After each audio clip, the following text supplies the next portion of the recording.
Today we're going to paint an Aurora Borealis, Northern Lights. I have my book ready, and you definitely want to use, this is going to be using water. We're going to use wet and wet. So you want to use your 140-pound paper. I'm going to do it in this format,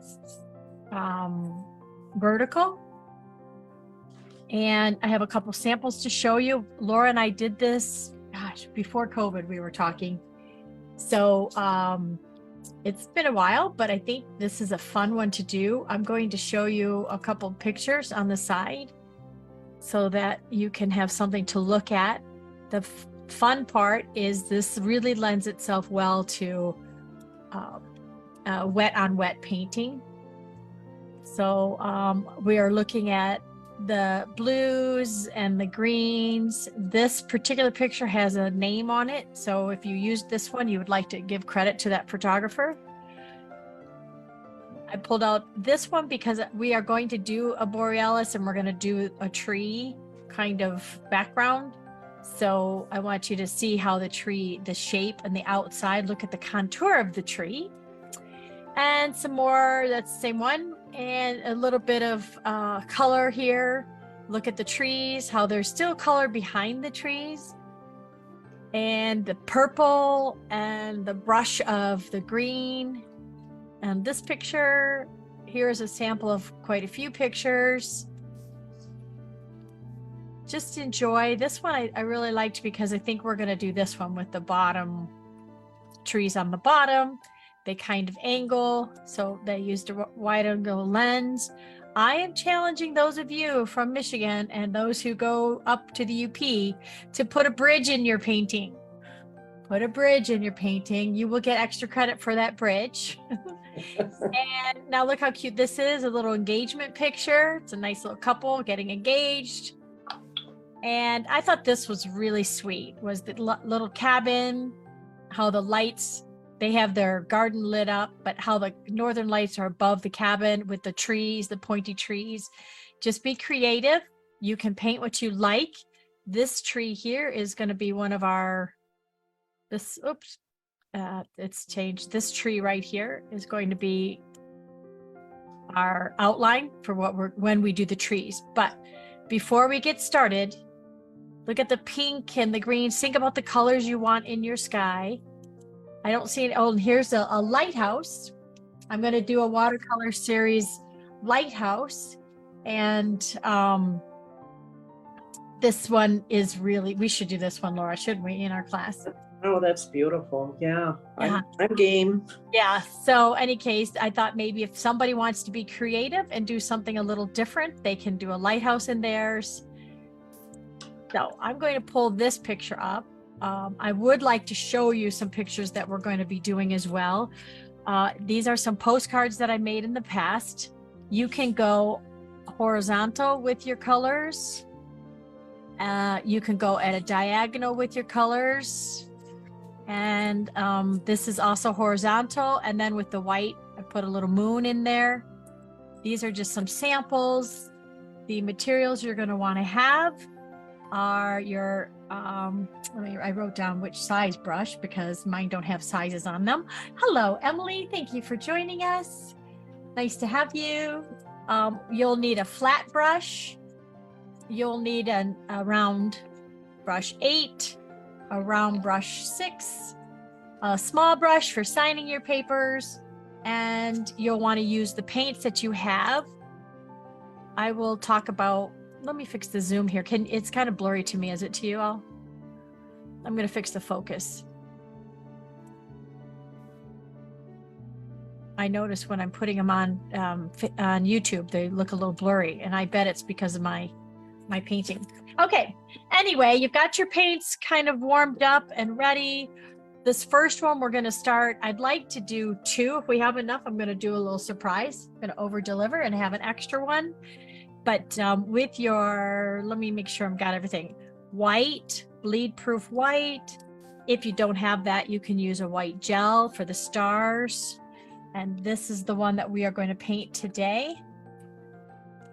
This one. So I'm going to paint on this paper, the background, and while we're letting it dry, I have taped a card to a board. I want you to see this and maybe start using these boards. It's just a foam core board, and you just cut it to the size you need for your painting, and then you tape it down so that you can lift it and move it. So while this one's drying, I'll do a demo on the second, my over deliver pattern I want to give you. Okay, let me double check, make sure I've got everything. Blah, blah, blah. If I'm missing something, please type it in the comments so I know you're here. Okay, so first we're going to take, let's get started. We're going to take our flat brush and get it wet. And then we're going to just get the paper wet.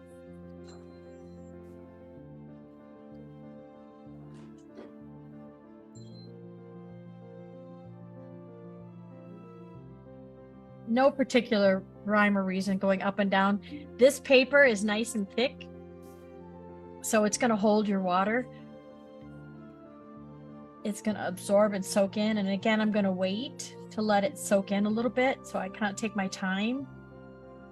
We don't want to have puddles necessarily for this technique. Sometimes you might, but this technique, we're just going to put a nice deep wash onto the paper and let it soak in. Some artists, I might have mentioned before, wet both sides. Nothing wrong with that. In fact, I encourage you to try it one time. Put plastic down, get the back wet and get this wet. I believe the purpose is to keep the paper wet longer. Because this is in my book, I'm just going to use this little clip to hold that paper down in that top corner.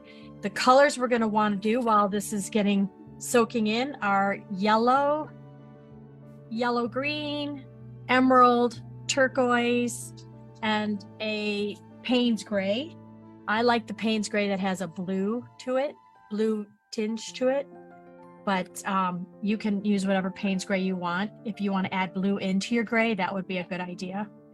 Okay, so I'm going to take the 14 brush and I'm going to start with the yellow. And I'm using lemon yellow because it glows a lot. The cad yellow would also be very pretty, but I'm going to use the lemon yellow and I'm going to pull it up. And I feel like it's soaked in a lot. It could be dry today. I don't know, maybe the heat's on or it's colder. I'm not sure what the weather's like where you are, but this kind of dried quite a bit for me. So I'm going to add some more water with my brush and I'm just stroking it up, just giving it a upward movement. It should be blending in as we go. I'm not really doing a flat wash. I'm just stroking the colors up, getting it wet, stroking it up. Okay, now I'm going to go in and grab that green. It's yellow, and then add a little of your green to it, a regular green that you might have, and add more yellow to that green. And then I'm just going to drop it in halfway up and down, and I want it to move. I want it to move a little, so I'm picking up my book and letting it move. See how it's just streaking? And in the picture, and this is the painting we're going to paint. In the picture and in the painting, you can decide, is it going to be the stream out this way? I feel like there's too much light here, so let me turn that light off. Okay. I like when these little finger marks show. And when I mean finger marks, if you look at this painting, they're little bleeds into the next color. So I want to encourage that. So my yellow is still wet. I'm going to drop some more green in here. And go ahead and pull some of that up if you'd like. Lift your book so that it's bleeding and moving a little bit. You can help it bleed and move if you'd like to tap it with some water. Tap the edge with the tip of your brush. Don't want it too soupy. Just enough, because the more water, the less strength your painting will have. So we would like this green to be really strong. Okay, so I'm lifting it, letting it move. Look at how it moves. Look at those streaks. I'm going to bring it back down. Oh my gosh, I can see like trees. I could see a whole forest painting with this background. Okay, so while that's doing its thing, I'm going to grab the turquoise. It's a teal turquoise color I have here, putting it on my palette. And I want to just drop it in above where I dropped in that green. Just tap, tap, tap it, and then move it around. Move it down, lift it, you lift it so it moves. I'm doing more lifting and moving my painting itself than I am pushing around with the brush. All right, and then the next color we got was it was this emerald green. So lots of water, emerald green. I'm gonna just tap it across on top of that teal. And then, wow, really lift it. There's more water. I don't want to have it cover up my yellow because I want to keep that yellow, but oh wow, let it move. Okay, and then lift it up. And of course, then the top layer. Now in the picture, oops, I just got my old painting wet. Not a problem. Let me just move that around a little bit. I probably should spray this. And text me in the chats if you want to know what kind of spray you use to spray your watercolors so that they don't get ruined when you paint near it like I just did. Okay. Anyway, text me if you want to know what you use. I'm going to now grab my dark color, and it was the Payne's Gray. I'm going to add more blue to the top because this is the top of our painting. So I'm going to go in with a deep, deep blue and mix it with that emerald. And then really just tapping that in the top. Nice and watery, but deep in color value. And even deeper. Kind of putting a row across the top. And then lift it and pull down. Let me get a paper towel. Have a paper towel in your hand. I know you have one in your station. So there's the paper towel. Lift it. I really like that purple that's in the picture. Oh, I should probably grab some of that. Now, any color that you think is missing or that you would like to add, this is the time to add it. I would like more of that green. Those colors just dance when they're in the sky. I don't see any comments. Did anybody write what it is? What Aurora Borealis is? What are the Northern Lights? Don't tell, Laura. Do you know? Oh, you're on mute. You're on mute. I think you want me to say it or not? No. Don't tell. We want you guys to write comments. I'm testing you. And a lot of you are by your computers. So you should be able to look it up if you're not sure. Okay, I really want a dark skyline. So I want more darkness in there. So I'm going to grab more blue, deeper blue, any blue that you have. And just tap it in the top. Yep, I want it even darker. I try to stay away from a black. That's why I use a Payne's Gray. Black can just tend to look flat. There's not enough color in your black. So it'll make your painting look a little flat. Oh, I like that. That's darker. Remember, when you paint it with watercolor, it dries lighter. Okay, so we're going to let that dry. We're going to let that soak into the paper and let it dry and just take a minute. That's why I had that extra piece here. To put a background on, and this one is going to be kind of fun. It's going to be, I'm going to just go across back and forth. So it's another technique. I'm getting the paper wet. Probably could use the flat brush. Get it wet. And if you want to keep working on yours, just make sure you let it dry. Otherwise it will get. I buy these postcards. You can have them on hand. Strathmore, and you get them at Amazon.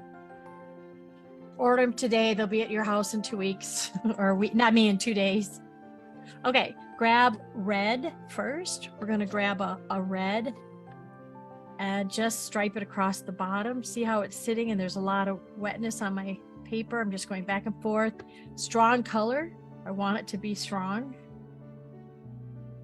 Then I'm going to wash the brush out. And I have my notes here. Oh, we're going to use a rose madder or a quinacridone red, or you can do your rose madder and add some red to it so that it just blends nicely. We really want it nice and rich. If you don't have these colors, just use colors that you have that are close. If you have a alizarin crimson, you can use that. What did I used to call it? Do you remember, Laura, when oh, I called it the wrong name. We were laughing about it forever. Okay. The next layer is going to be, I'm going into I have a quinacridone magenta. And then the next layer is going to be a violet or a purple, whichever one you have. It's going to be nice and dark. You want it a little thicker. You want it nice and dark. Because what's so cool about these lights is the darkness that shows up. All right, so move your paper, lift it, move it around a little bit. Let those colors move. That's what's so exciting about this. They look like. Now, I believe that this should be a little darker, so I'm going to grab a little more purple and put it at the top. If I wanted to, I could get a dark blue. Be sure to have your paper towel handy. You can soup up some of this that's spilling on the side. Maybe I'll mix a little midnight, that blue that I used in the other painting, with the purple and add it to the top. Look how pretty that is. All right, so for this one, it's kind of fun. What we're going to do is we're going to take our brush, our flat brush, and just start in the middle and just make like an S and sweep it up to the top. And then turn your paper. I'm going to pick up some of this. Sweep it up to the top. And if you have your, don't worry if you don't. If you have, if you notice when you're sweeping, you're picking up some of that color. If you have your white, if you have bleed proof white, or if you have, Laura, I'm drawing a blank. The other white, the opaque white. Just take the white and slide it through where you lifted the color, and we're going to let that bleed out a little bit. We're going to lift it and move it. If you don't have it, don't worry, this video will be on YouTube, but we're just going to let that move. We want some reaction to that opaque white.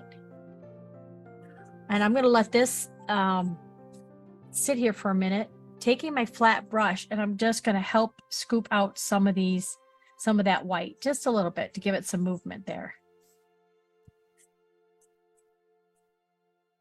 Just a little bit, and then I'm going to let it sit. I do like when it kind of bleeds. Okay, I'm going to let that set aside. And now this one's pretty, yeah, this one's pretty dry. The top is wet. I'm going to scoop that up. We want it 100% dry when we put in the trees. So it's pretty close, but I'm going to go ahead and just demo a tree real quick. I think we have time. Yeah, we've got 10 minutes. I'll go fast. Take your skinny brush. You can use your, that is a 3 or your 6. And you want one with a good point to it. And I have some trees here. I'm grabbing that darkest blue that we made and adding some of that Payne's gray and really making a dark mixture. If you think of another color that you want to add, please feel free to add it. You might want to add a sienna. Let me grab some, any colors you want to add to make it dark and keep it dark. Okay, so what I think is kind of fun is just take there's a couple different types of trees here. And if you look at these trees in the picture, they're not all that full, big, bright tree that we're used to, you know, the big evergreen. This is the winter, it's cold. Some are thicker, some are thinner. Rule of thumb for me, everybody does their trees a little differently. Rule of thumb for me is to start at the base and just tap out how wide you want that tree. And then you can do your straight line, how tall you want that tree, and then start at the top and just tap it. These trees to me are fun. They look scattered. They look loose. They're not real thick and full. So, or if you want to make yours thick and full, you can. This is what's so fun, is you're the artist. You can decide. I start at the base of the tree because I have a habit. When I start at the top, I end up getting so big that I lose that definition at the base. I don't know. Give me a thumbs up if that happens to you too. Okay. So you notice that some are lighter than others on this one that I've already done. So this one next to it, I'm going to go slow and lower, a little smaller and a little more skinny. I'm going to fill in a little bit in the bottom and go up. I really like how the sparsity, that's not a word, is it? Yay! Okay, I just like how there's just not as many. All right. That's why, Laura, that's so great to have you here helping me. I can see you and I can say, yeah, and I see your head nodding. Okay, so make them, if you want, you can do some lighter ones that are going to be in the background. If you take definitely layer the height, make some taller and some smaller. But if you wash your brush out a little bit, dry it off on your paper towel and grab just the tip or the edge of this, you can go right next to one that you've already done and make a light one behind. And the way it looks behind is it's lighter. So the lighter color is back behind.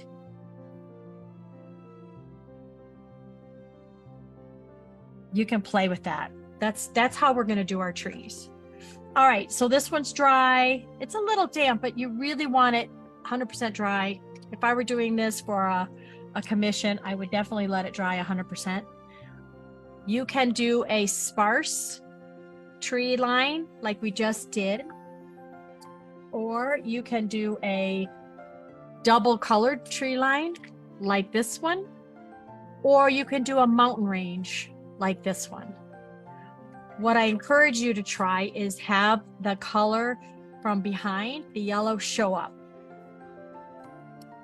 so that it shows kind of behind the trees. If you notice in this picture, you can see that green and the yellow and the blues behind the tree line.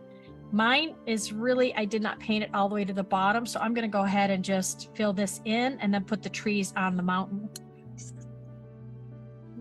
Tell me what you guys are doing. Put in the chats what you found yours to be. And even if you're not watching live, please comment, because I go back and I do look at these. And Junie will be putting this on YouTube. So if you lose it in Facebook, go ahead and open up your YouTube, go to Art Yourself Studio. I also, Junie, put a link in the announcement that Facebook was going live, and it is to book a coaching call. If you are interested in this painting watercolor and you've not done it before, you are the one I want to help. My mission is to get as many artists out there as we can. So book a coaching call with me. Let's talk about your artistic journey. And please, if you're the one that if you are saying to yourself, I have no artistic bone in my body, you're the one I want to call. Call me. I want to talk to you. I believe you can. So book a coaching call. All right, here we go. How are you doing? Laura, which style did you decide you were going to do? My paper's still really wet, so I'm just playing in a darker part. I can show you. I don't know that anybody else can see it. I'm just starting in a dry corner and putting in the feathery trees. Oh, I love your background. And some lighter ones are in the background. And now I just painted some lighter ones. I'm going to put some darker trees over them. Perfect. Okay. And notice how very good. I love that background. Really yummy colors in there. It really kind of looks like the Northern Lights when they get that purple rim in there that, you can see how it just... It really does. Really nice. And that's in your practice book. Oh, definitely. Okay. Yeah. All right. So I'm going to grab my darker color now, and this is pretty much dry. This base is dry. Now I'm going to draw the trees. And I don't know if you noticed, but some of these trees are really angled. And I believe the photographer probably used a wide angled lens. So some of them will be, plus they're closer to us. So I'm going to angle these so that you get that feeling that you are right up there with them. Drawing my straight line so that I get that, I'm laying it down, and I love the color behind it. There we go. Now just color in, and then we're gonna, last thing we're gonna do, oh, we got a couple minutes. I promised 30 minutes. So the last thing we're gonna do is take our white and splatter it. So you can use your paintbrush, or you can use an old toothbrush. Put it in your watercolor kit. Some of this is still wet, but it's kind of a neat effect. It's bleeding in. That's fine. It's your painting. Just have fun. I think I want to also show this other one. So I'm going to quick. I think because I over-delivered this one, I want to show how this one will look. Ooh. So same thing. I did some mountains with the color. I'm going to go ahead. This is dry. I'm going to really heavy set that tree line. I love the silhouette type. I'm just kind of quickly going here because I know I promised 3:30, half hour. Please post if you do paint this. Please post it. Show it to us. You copy it and put it in the comments. That's how you share. You just put it in the comments, or you can put it on your page, how you make your own posts, and then you can tag Art Yourself Studio in it, and then we'll all see it, and we'll all ooh and ah and how pretty it is. Let's see. Oh, okay. So this one, we just need more trees, and when I finish, I'll put it in the post. And for this one, I'm going to put another darker layer. But before we go, sorry to rush you. Before we go, I'm going to show you how to splatter. So toothbrush or paintbrush. So let's just do it with a toothbrush. Get the tip of your toothbrush wet. Tap it into your opaque color. I'm using bleed proof white, and then splatter to your paper. But splatter with your thumb going towards you, the splatter will go out. If you splatter your thumb away from you, if you take your finger or thumb and splatter away from you, the splatter will go on to you, to yourself. So don't do that. Take your brush and take your thumb, pull it towards you, and let it splatter on your paper. Now, it's a nice fine mist. Wash your toothbrush off. Don't use it again. Keep it in your paintbrush tool, your painting toolbox, excuse me. And then I'm going to go ahead and just take some and tap. I dipped into the little wet part of my white, and I'm just tapping it on to get a little bigger chunks for my stars. You can also tap it with your brush. And the other thing you can do is use a gel pen. I'm going to use a gel pen on the dry one. I would wait till it dries before you do that. But use your gel pen, and you can put little dots on there as well for your stars. Okay. I stayed under 30 minutes. Here we go. Laura, can you show us where you got in 30 minutes? I know you probably have some more time. Everything is so wet, and Okay. I'm just really dabbing. I'll just show you what I'm doing. I will do this again on a regular paper. Okay, good. So I can learn, put notes. Excellent. So we know that with the cardstock, with the watercolor paper, it sits a little easier. It doesn't warp your paper. So get some thicker paper.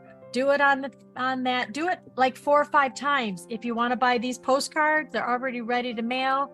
You can do several, outline it with a tape it to a board, and make a few of them and send them out in the mail. Okay, thank you for joining us today. Anybody have anything they wanted to add? Emily, did you want to add anything, or?